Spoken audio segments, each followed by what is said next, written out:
Welcome to the No Podcast with me, Nikki Spo. Thanks to Sana Skin Studio for supporting the No Podcast. Sana is a skin studio that is shifting the relationship with your skin and your products through goal-driven facials, real guidance, and clean skincare. Stay tuned for our promo code so you can receive $25 off of your first facial at Sana Skin Studio. Hey friends, welcome to The No with me, Nikki Spo. Today we are celebrating our 10th episode and I am so very excited about this milestone. A year ago, I would have never had the guts to pursue this vision, and it was out of fear. And here we are today telling stories of tenacious, brave women who are sharing their experiences, their resilience, their hope. And today I have a very, very special guest, a woman who has helped me to speak my own truth, my soul sister, a fellow Aries, a powerful woman, a mother, a fellow Fleetwood Mac lover, Sloane Spanierman. Sloane was the first person I reached out to when I wanted to get sober. She has been a light in my life and has helped me out of the darkest days of my alcoholism. In this 10th episode, Sloane opens up about her sobriety journey, her perinatal loss journey, and her journey of coming back to life and into the light after living in the darkness. As in the entire message of our podcast, Sloane believes in the power of shared experience and how identification can heal the world. Sloane makes these tough topics feel easier, lighter, and more manageable. And she discusses how others have helped her along the way and how powerful it can be to ask for and actually be willing to receive help. There are no accidents. This message is for you, wherever you are in your journey. Let's go. Sloane Spanierman. Man, it's like a fairy tale love story of friendship, I think, how we met. It's very romantic. Okay, so we were invited to a peanut event, right? By Adrienne Bosch, and you're sat like across diagonal from me, right? And somehow she's talking and we lock eyes. I just lock eyes with you. And it's like we knew that we were soul sisters. I know it sounds so cheesy, like when I say it out loud, but I'm thinking like it really felt like that. Like I felt a deep connection to you from the moment I saw you. It was sisterhood at first sight. It really was. It's like beyond best friends, right? I think it's safe to say that we are soul sisters and we are very much on this journey together. And we're doing this business together now, which is amazing. And so there's like, you never know like how the universe will bring certain people into your life. And that's who you are to me. You are one of the first people who's really seen me for who I am in all of my ugliest and worst moments. And so for that, I am forever grateful to you, Sloane. And I am so, so excited to have you on as a guest today for our 10th episode of The No. So this is who you are to me. And I know that we are all different things to different people. So I want to start this off by asking who you are to you. It's so difficult for me to define myself for so many reasons. A, because I am so many different things to so many different people, right? And I wear so many hats. And my very good friend, Stephanie Greenfield, and I hope that she listens to this, said to me when I started my journey into parenthood and motherhood, she said to me, first and foremost, Sloane, you are a woman. Don't forget that. And so I always, before anything else, that is a huge piece that I identify with. So first, I'm a woman. Then I would say I'm a mother. Then I would say I'm a sponsor. I'm a mentor. I'm a friend. I'm a hustler. Hopefully I am someone that inspires. I'm definitely someone that is inspired on the daily. And I am a yoga teacher and I am an interventionist. And I just took on a position with a company called Crisis Case Management. And I am the director of business development for them. And I'm a mom to a boy that's turning 4 tomorrow. And I'm a mom to an angel in heaven. And, and I'm divorced. And I could go on. So those are the things that today I am. And I'm a sober woman. A huge part of our relationship is that we share this journey of sobriety, and you will be celebrating 15 years of sobriety this November.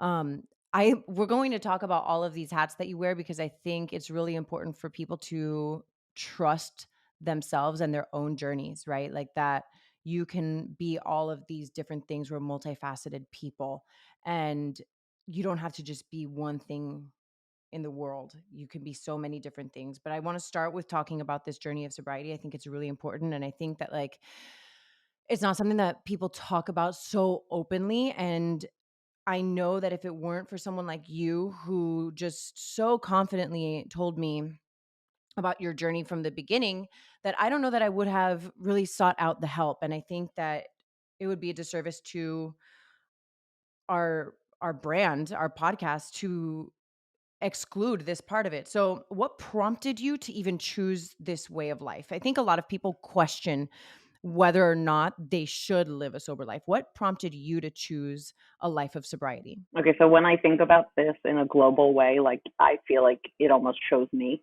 Wow. I was 22 years old, and I was at my version of a bottom, whatever that looked like. You know, I had failed out of school. I had horrible relationships. At Um, 22. at 22, you know, and I've had many. I will have November 1st, God willing, I will have 15 years of continuous sobriety. So that means no slips, no mistakes, no taking a hit of anything. That means like being present with myself 24 hours a day, 7 days a week for almost 15 years. I had a lot of the physical things going on with myself. I was battling a very gnarly eating disorder. I weighed like 90 pounds. I had scarlet fever. I was broke. I was in debt. More than anything, I was miserable. I was miserable, and I looked in the mirror and I hated myself. You know, and I always identify with that part of anyone's story that I hear. Like, and it doesn't matter if you went to jail or you were sitting on the floor of your penthouse. You know, the feeling of not wanting to be alive or not understanding why you're on this planet is just a feeling that I would not wish upon anyone. You know, and so to me, regardless of what was going on in my life, which was all terrible, I my biggest thing was that I hated myself. But for me, 12-step program has been a huge part of my journey, if not the biggest part of my journey. I was actually talking about this with my sponsor the other day. If someone were to hand me a magic pill and tell me that I could drink safely forever or do drugs safely forever, and never have any consequences, I still wouldn't take it, because the entire life that I have today is based around my continuous sobriety, my network, my women, my people, my moral compass. A lot of that comes from what I learned in 12-step program. And there's a lot of debate about it, but like for me, it has worked from day one. So that's a unicorn thing, right? Like, that doesn't happen all the time. And I think it's a big part of the conversation to really include the concept that, like, slips can happen and they do a lot of the time, Sure. and that it is always worth coming back and not giving up. And I want to say, because I think it's also important, two things. Number one, I don't think the fact that I haven't slept makes me any better or more sober or more emotionally well than anybody else. It just has not been part of my program, or part of my experience. And as you know, I've been through many things in the last 15 years, including the death of my child. And, you know, in those moments, I was more, dying felt more appealing to me than picking up a drink. Like, I understand in my soul, on a soul level, that picking up a drink will make nothing better. So that's just over. That part of my life is over. I also got sober and I stayed sober. I have, God willing, and, I have not had any slips. And I'm proud of that, but I also know that I haven't done it alone. So I almost like don't even take the credit for my my sobriety. How many, I mean, I have like 400 and something days now. I'm pretty excited about that. Woo!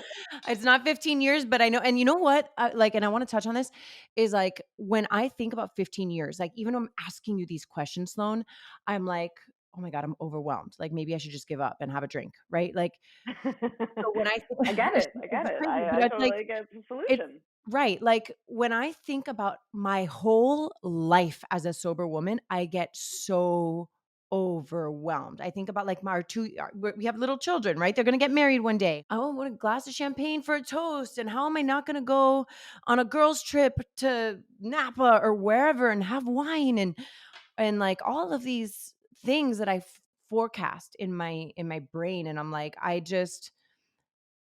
can't, like, I may as well just throw in the towel now, because 15 years and a lifetime seems so daunting. How can I possibly do something like that? And that's where the importance of like taking it one day at a time really comes in. How has that worked for, obviously it's worked for you, but how do you even do that when you're in the moment and you're having such a hard time? Because you've had these, and you mentioned it, you've had moments where you could have coped. Not that it would have solved it, but it could have eased in some capacity any type of pain that you might have been going through, right? When it was such like a regular thing for us, people like us to turn to, is to drinking and using. How do you stay present? Okay, so the problem with someone like me, and I think I could speak for both of us, is like it's never enough. I could have 20 drinks. It's not that, people I think that don't understand addiction, or that's not fair. Maybe people that are not as educated in addiction. I obviously am extremely educated on this topic, but there's an assumption, that well, the body can only tolerate so much. Like the reality is, no matter how much I were to drink, or no matter how many illicit drugs I were to take, or no matter how much sugar I were to consume, or how much love I'm given, it is never enough for me. And with that really deep seated knowledge, in not only in my brain but also in my heart and soul, I understand that picking up a drink would maybe relieve 1 minute, but then it would lead into the next minute, and the next minute, and the next minute. I mean, for me, and I believe this is true only for myself, I can't speak for anyone else. I believe that I was born with what is called a dog-sized hole, and I don't mean to offend anyone that doesn't like that word. I believe for me, alcoholism is not only a physical disease that I have, but it is a spiritual malady, and I am born feeling afraid all the time, and I know we're going to get a little bit into the family thing, even though I don't want to get that much into it because I take responsibility for my actions, but maybe I didn't get the amount of nurturing that I would have liked to have gotten as a small child. But what I will say is it probably wouldn't have mattered Right. because I I think of feel this that sense too. of dis-ease, right? Dis-ease. And I'm working with a great therapist right now. I just started again because at every leg of this journey, new and exciting, annoying things pop up, and unfortunately, they have to be dealt with. And she said to me, very clearly, like 2 weeks ago, this is not like 6 years ago, it's not 10 years ago, it's not 15 years. She said to me like 2 weeks ago, it would never be enough, and we were talking about something emotional, and I'm like, how is that still true? But it is true, and that's where I know you do. And that is where, look, I do two things. I definitely live this concept of one day at a time. As you and I were talking about a few weeks ago, sometimes it's a 20-minute interval, right? Sometimes I can't even get through the whole day. Sometimes it has to be like, I can do anything for 1 minute. I could do anything for 5 minutes. I could do anything. The 20-minute is my favorite and something I learned very early on in my study. I could do anything for 20 minutes. And then at 20 minutes, I can check in with myself and be like, okay, can I continue whatever it is? And that sometimes gets me to a 24-hour period. That has always worked for me. And the second thing is like finding a new set of spiritual tools, right? Which, annoying as it is for me, I've had to resharpen every few years. It's not like I got sober day one at 22 and I was given like the whole toolkit that was going to last me for the rest of my life, even though I wish it did. But as life evolves and I evolve and I become more teachable and reachable, I would say my phone always autocorrects teachable to reachable. So I've kind of integrated that into my mind. Like I am reachable.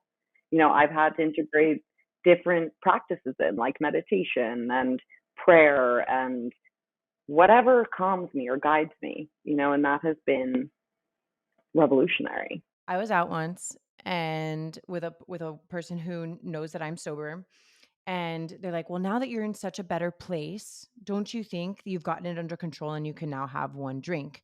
And I, and I did my best to articulate why I cannot have just one drink, right? Like this concept that like it will never be enough, right?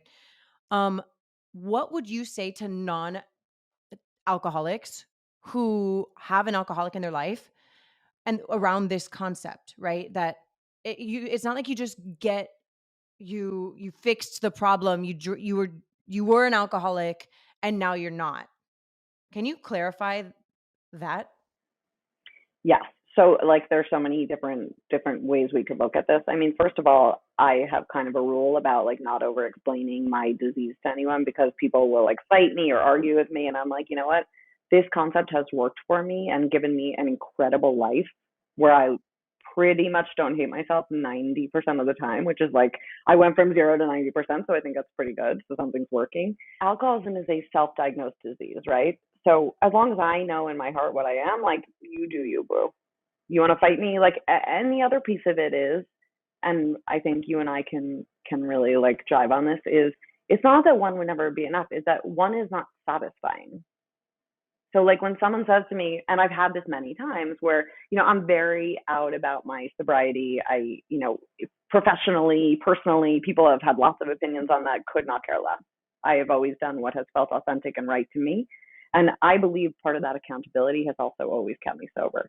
Um, but the times when this has come up, if I'm at a dinner and I'm repeatedly asked, I'll be like, there is not enough alcohol in the world to quench my thirst. And that usually quiets them. But like, you go read some literature. And if you're so obsessed, perhaps you should look at your own drinking. And this is how, like, we even built our relationship around alcoholism is like your openness, right? About your disease. And that I felt like, okay, here's a woman that is like a peer that I can talk to about these things. And I know for a fact that, like, and I said it earlier, I don't think I would have asked for help had I not known how to figure like you in my life, walking around very open about her sobriety and her alcoholism. And so I recently, as you know, shared that I am sober, right? On my 1 year anniversary in April, I shared that I'm sober and I was celebrating. And since then, lots of people have actually reached out to me asking about, I think I might be an alcoholic. And I think it's really interesting that as you know, I'm not the person to judge whether or not you are an alcoholic. I mean, I had so many people along the years. I would reach out to and be like, I think I have a drinking problem. I think I have a drinking problem. And they'd say, no, no, no, you don't. You just drink too much this one night. Or, oh no, it's normal. It's totally normal. You're a mom. You can relax a little bit at the end of your night. When like I always knew that I was an alcoholic, and now I see people reaching out to me, and I'm sure it happens to you a lot as well, asking me for the answer on their drinking. And it really is, like you said, a self-diagnosis. I think if you know in your heart that you are an alcoholic or you have a drinking problem, it's worth paying attention to. If you drink a lot and you don't have a drinking problem, you're going to say it prettier than I am saying it right now. Probably Like, not. try to stop and see what happens. The basic text of the 12-step program that I attend has a book called The Big Book. And in the Big Book, it talks about how if you don't think you have a problem, try some controlled drinking. Go out and try some controlled drinking. And look, my experience 99% of the time when people try to go out and try controlled drinking, like it doesn't work. Meaning that they then hit a new bottom and end up deciding they need to be sober. I think that's what you're referring to. But I also like what you're touching on, and I think the value of your podcast as a whole. And obviously, I'm slightly biased because I like worship you and think you're amazing, and that your podcast is brilliant, and every person you have on, I think, is brilliant. And I have ADD, so like the fact that I could sit down and listen to podcasts is like it has to be really riveting because I just wouldn't be able to do it. But I think what works here and what I try to explain to people when I'm approaching them about perhaps being on the podcast is like the most incredible resource that we can offer to another person is our experience, right? My experience, and my friend Francesca Campbell said this many years ago to me, and the words always stuck out in my head. My experience makes me uniquely qualified to help others, and that is true of anyone in any circumstances. And I think that's a really important element of the camaraderie of any 12-step program, any program is listening to other people's experience, their strength and their hope, and realizing that we're not all that different. And one thing that I want to touch on also is like before I came into the program, I had this concept of what people in the program looked like. And that kept me from getting help because I had such a sense of superiority that I was better than any alcoholic, not realizing that there are women like you and me, mothers, doctors, lawyers, successful people. And yeah, other people who've hit a lot lower bottoms than I might have, people who don't have homes, people who are struggling with severe mental illness, you know, but I had this sense of superiority, and it's something that I think if we are all really, really honest with ourselves, we all have felt like that at one point in our life. And we demonstrate this by the judgment we place on other people in any capacity, right? When we are judging someone else, it comes from a sense of superiority, which in some really, really deep-seated way is like an insecurity. Sure. If you spot it, you got it. Yeah, exactly. Yeah. So I didn't come into the rooms because I was like, I'm better than these people. Yet it was all these people that I met that have kept me sober because hearing their stories and their experiences, what they've overcome, the beautiful lives people have created from really, really dark places has inspired me tremendously. And I know that it has for you. And I'm grateful that you're also like, you're the main person in my life who's been able to inspire me from your darkness. Have there been moments in which you have questioned breaking your sobriety, like specifically? Leading up to that moment of ending my marriage, I obviously, with the person that I had great respect and love for, and is the father of my children, who we buried our child together. There were many, many feelings that I was having around knowing that that was coming to an end, and the pain was excruciating. And then we got locked down in a house together, um, and that pain was overwhelming. And as I said, I have ADD. So being on Zoom meetings was very difficult for me to connect and to hear the message. And I felt very isolated and very alone for the first time in many, many, many, many years. And, I'm a very blessed person. I have a lot of people in my life who love me, who care about me. I was not alone, but I felt very alone. And, I believe that in my experience with other addicts, the kind of common thread that we all share is A, this like crippling fear, and B, this deep sense of loneliness. I could be in a room of a million people that are all telling me they love me. I'll look at the one that doesn't, and I'll feel alone. So in that moment, I felt it just felt really dark. It felt darker than weirdly it had ever felt. And that was right when you called me. And now looking back on it, I'm like, would I have actually picked up? I don't know. But I was hearing all this discussion about gummies, and part of my sobriety is I take nothing that's mood altering in any way. So I don't take pills. I don't take gummies. I know people have different definitions. Mine is complete sobriety. I am fucking here whether I like it or not. And I was hearing all these people talking about gummies, and I was like, I want to take a gummy. It would be so nice to like take a vacation from my mind. And you called me, and I went over. And again, as I said, like the biggest gift I have is my shared experience. So you called me. I got to sit out on that weird overcast rainy day, and I think we Mhm, sat like 10 feet apart, and I brought you my mhm. book, and I got to tell you my story, and I was reminded of why I don't take gummies. And I don't know what would have happened. That's the truth. I don't know, because I believe that something greater than me interjected on that day and put you there. Like, I know it was leading up to me calling you, and then you had your own set of experiences that was leading up to receiving a call from me. And I grew up like non-religious, like my parents encouraged me. My dad grew up Jehovah's Witness. My mom was not religious. I grew up like my parents were very open-minded, and I'm actually really grateful for that, but I like missed out on certain like principles that you learn in a church or by going to temple, or things like that. But they did encourage me. Like I would go to a Christian camp, a summer camp, and then I went to like a a JCC camp once, and it was like it was centered around that. And I went through a Buddhist period, but it was just all like searching for the more, right? Like I always like I had that God-sized hole, and I just needed to fill it with something, anything, anything. And if that wasn't satisfactory, I'd look to something else, And so for a while I was searching, and then I kind of gave up on this concept of God, and I thought that only weak people need God. Boy, I was maybe you know what? I was about to say I was wrong, but I'm right because I am weak. and I need my version of God. Now, I know, like, obviously, I know that I'm a strong person, right? But I am a strong, hugely imperfect person, and I need help. And I have come to a point where I'm okay saying that. And so, leading up to when I called you, I could tell you that I did not believe in God or a higher power. And then when you told me that you were going to go get gummies and that I called you, that stopped me in my tracks.